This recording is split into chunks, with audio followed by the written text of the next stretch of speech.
Hi, it's Joanna Oakey here and welcome back to the Deal Room podcast, a podcast brought to you by our commercial legal practice, Aspect Legal. Now, today we're jumping across the ocean and talking to Joey Walters from HRPrenuer in Canada. Joey is an exit advisor and a serial entrepreneur with a 20-year track record of providing business, real estate and mergers and acquisitions expertise to his clients. In this episode, we'll talk about the Canadian landscape and the M&A environment for mid-market and SMEs. We'll also look at an interesting business model that Joey has put together, which combines HR consulting with M&A advisory and broking to provide something that I've never actually seen done in Australia, and maybe, just maybe, it could be an opportunity for some of our brokers and exit advisors here in Australia to think about ways they can bolt on services that might be potentially relevant to the way you deliver your services to your customers. So there's a bit in it today. Don't go anywhere. Here we go. Ladies and gentlemen, good evening. Are you ready? Okay, here we go. You're listening to the Deal Room podcast. Join us as we bring you the inside scoop on business sales and acquisitions. Get across trends in the area and hear the industry's best recount their real-life tips, traps, and experiences. Now, here's your host, Joanna Oakey. Joey, thank you so much for coming on to the Deal Room today. We're really excited to have you here, giving us a bit of a Canadian perspective on the M&A environment. So welcome on board. Thank you. Thank you for having me, Joanne. My absolute pleasure. Okay, so that we can set this up correctly for our audience, I guess quite often they'll want to know what deal size you're talking about, you know, when we're talking about the Canadian perspective. Maybe if you can just give us a quick rundown of the usual size of businesses that you deal with and, you know, the sort of deal sizes that you generally see. Yeah, so usually I say I deal in the middle market here in Canada in the industrial side. So there would be businesses both on the HVAC supply and contracting side, plumbing, both supply and contracting. Same thing with electrical construction. The deal sizes are anywhere from $2 million in sales to $100 million in sales all across Canada. So that's usually the deal size that I deal with, and usually privately owned companies. Some of these companies have partners or family trusts that are involved, but that's usually the size that I usually deal with. Great. Okay. All right. Well, good. That gives us a bit of background now to understand, you know, what size businesses you're dealing with in Canada. So then, you know, I think it's sensible to start right at the beginning. And maybe if you can give us a bit of a rundown of what the Canadian landscape is at the moment in terms of business sales and acquisitions for the markets that you deal in. So that's sort of the SME and the mid-market. Yes. So, you know, it's interesting. I get asked this a lot. And, you know, each year in Canada, 130,000 new businesses start. However, only 35% of those businesses last past 5 years. And as you know, back in 2009, there was a big economic downturn in North America, primarily out of the U.S., but also into Canada a bit. And, you know, as we have this aging population, a lot of people were expected to exit and sell at that time. However, the economic climate wasn't appetite there for these owners to sell. So they've stayed on, obviously, because they just don't want to get rid of these organizations. But the next 5 years look very, very promising. We're looking at about 41% of all owners in Canada looking to exit or sell. Sorry, can you tell me that statistic again? So in the next 5 years, did you say 40%? 41% of owners are looking to sell or exit. Okay. Of what size business in this SME and mid-market? Yes. Mid-market, yes. Mid-market. Wow. Okay. That's incredible. Okay. And I thought we were looking at a particular wave. Okay. So 41% in the next 5 years are predicted to be selling in the mid-market area. Okay. Yep. Or exiting their business because as you know, not everybody that puts their business up for sale actually sells because a lot of them need help on how to do that and how to go about doing that. Yeah, absolutely. And can I ask where this 41% comes from? Where are these stats drawn from? These stats came from Economic Canada. I attended conference back in the beginning of May and talked about the economic outlook in Canada and what's going to be happening. And so one of the gentlemen that was speaking there was talking about this. So I've taken some of that information because I found that quite astonishing that many people would probably be looking to sell. I see it, but as you know, people are looking to sell, but they're not educated to sell at times. And so that's where I come in and try to help them out, because a lot of times these owners, they're very emotionally attached, as you know, to their businesses. And they want to sell because they need to pay for their children's school, or they need to sell because they feel this is how much money they need to retire. But they really need a M&A advisor, specialist, or business broker to help them out along with that process, to really sit down with them and build out how do you get most for your company and what's realistic to sell and who you're going to sell it to and what is your role after. It sounds like all of those sorts of issues, certainly are cross-border because, we, of course, they're all the sorts of issues that business owners have to grapple with here in the Australian market as well. What are the key drivers behind this 41% exit in the next 5 years? Is it ageing population? Yes, it is. So, part of that stat is when I was at that conference, 59% of business owners right now in the United States and in Canada are over the age or at the age of 50, right?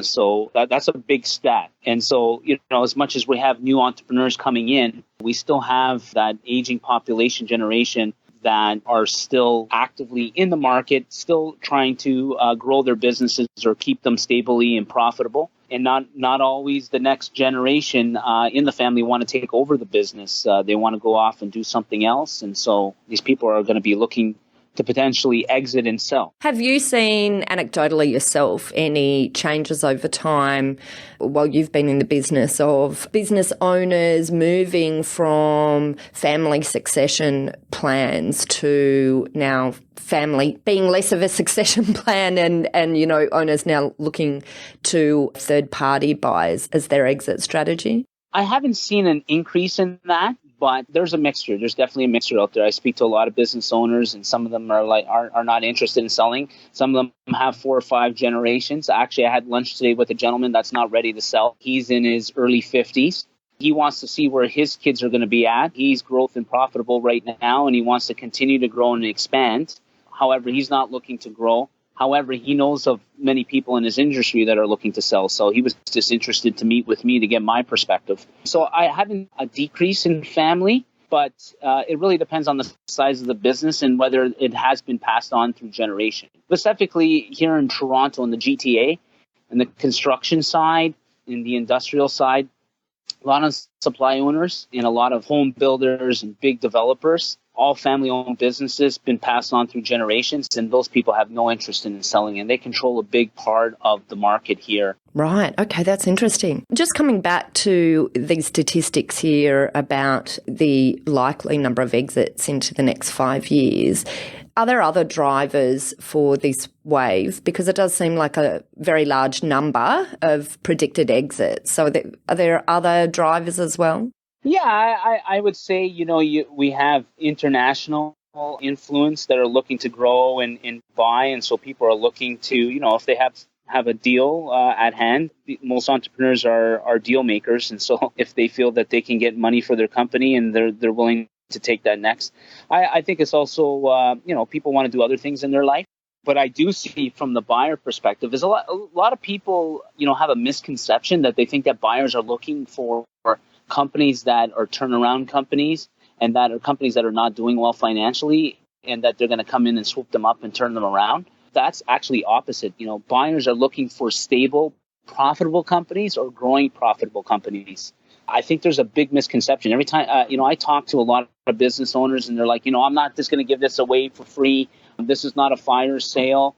And I remind them, like, the people that I'm dealing with on the buyer side that I know, they're not looking for those types of companies. They're looking for companies that they can bolt on or they can add, revenue of capital or new products or talent to and really grow those companies in along with some of the other businesses or the business that they have. Do you find that the same in Australia? Or I don't No, I mean, there's obviously businesses that in some sense are out in the market looking for a good deal where they feel like they can make a strategic purchase because they're looking to expand in certain ways where it doesn't bother them how the business has been run before. Because say, for example, they want access to assets like their customer list or whatever the case may be. But generally speaking, I think you're absolutely right in that buyers are looking for businesses that have been run well, that they can then take over and that it can continue to run, often without the business owner, if the business owner is selling in order for them to exit quickly themselves. But they still want to feel that there's value there that they can grow into the business. So I guess they're looking for a business that's not completely tapped out in terms of growth and expansion and future potential value, but certainly generally something that's running fairly well. But, of course, there's always the buyer out there. We just completed one last week, I think, where the particular deal was a very low price because it was a really poorly run business, but the buyer coming in was really only interested in having the staff and the customer base. So they didn't care how the business was run, So it was, they thought it was an advantage that the business had been run poorly because they thought they could run it better themselves. So there's always that combination. But of course, if you want top dollar, you're not going to get top dollar from unless you have, assets that are strategically important to a buyer. You're not going to get that top dollar unless you have a business that's running well and you can show, good systems, something that will hand over well to the buyer and good profits, all of those sorts of things. So I think we're aligned here between Australia and Canada from that perspective. And so part of the work that you do with your clients is helping them get ready for exit in order to build the value of their business at exit. Is that right? Yes, exactly. So I'd like to usually get in 2 years before an actual sale and really sit down and have a conversation with the owner or owners about their business. I sit down and complete a sales ready assessment with them, which is sometimes very eye-opening with them. I also educate them on the process and what's been happening in the market. And then from there, we build a plan. And that plan could be 12 months to 18 months out, sometimes 24 plus months out. And what we like to look at, obviously, profitability is very, very important. But really depending on the business, what type of products that they have that maybe some of their competitors, what are their competitive advantages compared to that? Sometimes it's talent, sometimes it's location, sometimes it's a product line, sometimes it's technology. But furthermore than that, it's like looking at their structure. I find sometimes a lot of owners have their structure where they still hold all the cards to the company and they haven't broadened the company out enough that the company can run without them there every single day. And as you know, part of a sale, depending on who the buyer is it's very attractive if a business can run without necessarily having that owner or owners there every single day and having to be part of every single decision. And so I help them with that structure. And I accompany that with the other part of my business stream that I do, which is recruiting, is helping them find that succession, whether it be internally within the organization and developing that, or we need to go externally. I find that this is an interesting part of your business model, merging recruitment and HR consulting with M&A. I mean, I've never heard that done in Australia. Sounds like an interesting combination there. Maybe you can talk a bit about how that works together, what the reasoning behind it is. Yeah, the reasoning behind it and how it works together is that, they have access to somebody that's, been in industry before, has been through a lot of merger acquisitions in industry before I started my business. And also I've done a lot of recruiting and know what to look for. And so I kind of accompany that with my experience on the M&A side, because as you all know, the sale and the process to get to the sales is one component of M&A. But after the sale transacts and happens, it's really the assimilation and how this business it transitions after, from people to how you do business with customers and vendors and everything outside that, especially talent, depending on what size of companies are buying other companies. And so I come in and try to advise, the buyer that what are things that they're going to have to look for after, what is their actually role after, and really look at the recruiting aspect. And so this business model that you run, the combination of a recruitment and HR consulting with M&A, is that a common sort of business model in Canada? Not that I know of. Every time I talk to somebody, they're like, wow, I never knew you can do, mesh that with that. And so for me, it's really about life changes. Like I deal with people, certain types of recruiting. And so people are leaving from a job to go to another job. So that's a life change. Selling your business obviously is a life change, or buying a business is a life change. So I look at them like life transitions, career transitions, and just helping people through that. And so, I'm very passionate about giving gratitude and helping and educating my clients or candidates. And for me, it's really about, my slogan is, your success is my passion. I'm really interested in building long-term relationships with people, and it's working. It takes time. It works. And so for me, it's, working on 2 to 3 deals at a time and working with these people over the long haul and getting them to sell and getting top dollar by structuring their company to get top dollar. Yeah, and you talked earlier about transition and integration issues. All the things you're talking about here don't appear to be any different here in Australia. They're cross-border issues. Maybe just focusing particularly on the people or the HR issues from an integration and transition perspective. What are some of the biggest issues you have seen? Obviously, pay. How people are paid in different organizations and the pay philosophy around that, benefits. Everything from car allowances to health benefit, and how expenses are handled, retirement pension plans, that's big as well. So those are some of the big things that I find. Obviously, structure too, how things are structured, incentive plans, how bonus plans are paid out, what has been guaranteed. I've been involved in deals where there's been no offer letters put into place, and so everything's been on a handshake. And this is when I was in industry, and that gets very, very messy and not so nice, put it down, because now you have somebody trying to sign an offer letter, which they never had before, and you have to give them compensation to sign something if they have a termination agreement that's put in there that wasn't there, and so it gets very, very sticky. As well as I've seen, non-solicits, non-competes, people of the company don't want to sign those things that they never had them before. How are you compensating them, for that?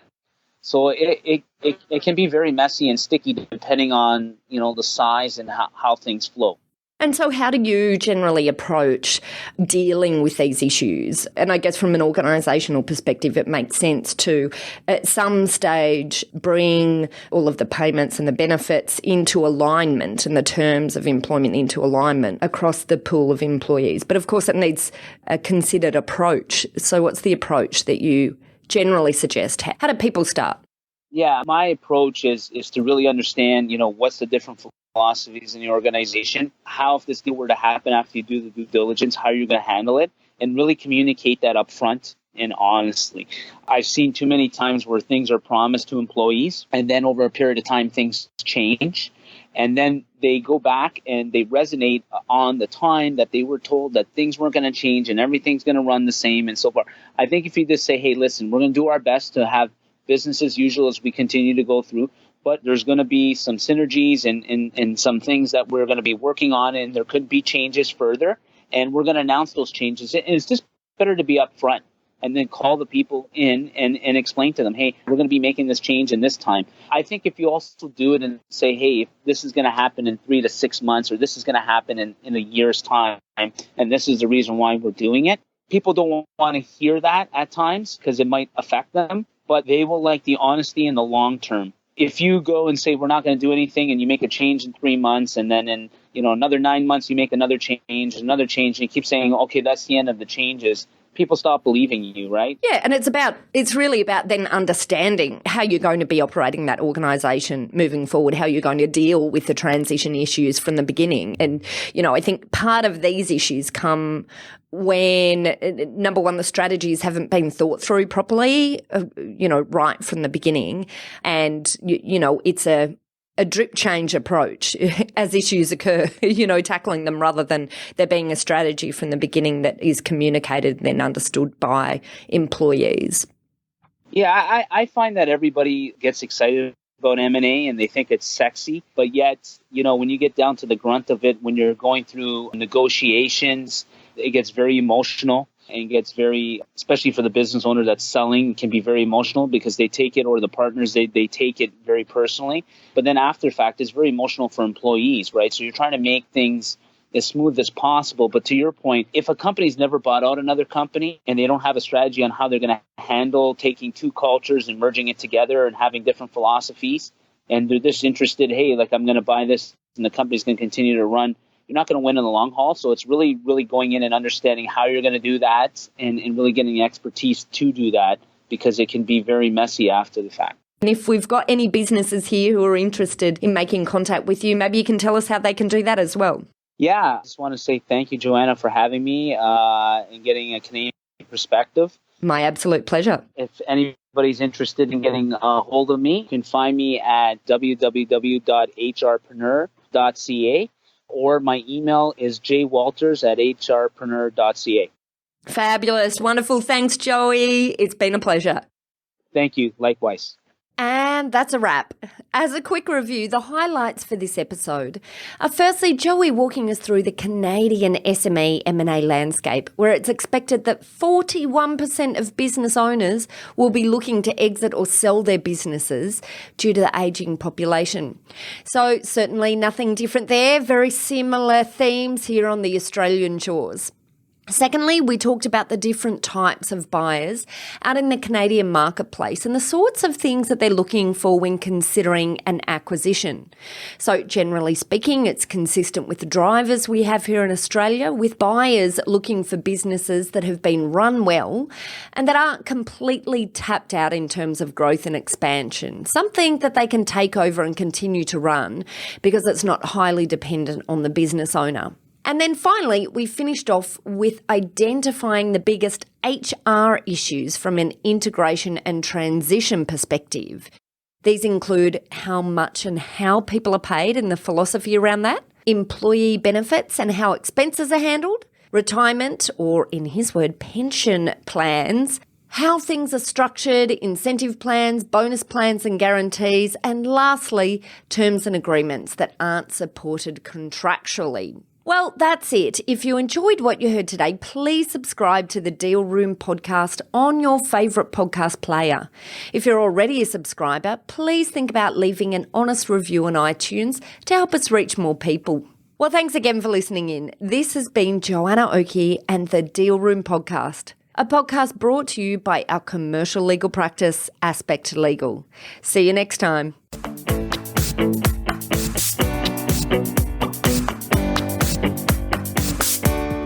Aspect Legal has a number of great services that help businesses prepare for a sale or acquisition, to help them prepare in advance and to get transaction ready. We've also got a range of services to help guide businesses through the sale and acquisitions process. We work with clients both big and small and have different types of services depending on size and complexity. We provide a free consultation to discuss your proposed sale or acquisition. So see our show notes on how to book a time to speak with us, or head over to our website at aspectlegal.com.au. Ladies and gentlemen. That will conclude this evening's entertainment. Thanks for listening to the Deal Room podcast. To find out more about this episode and other episodes in the series, check out the show notes or head over to our website at thedealroompodcast.com.au.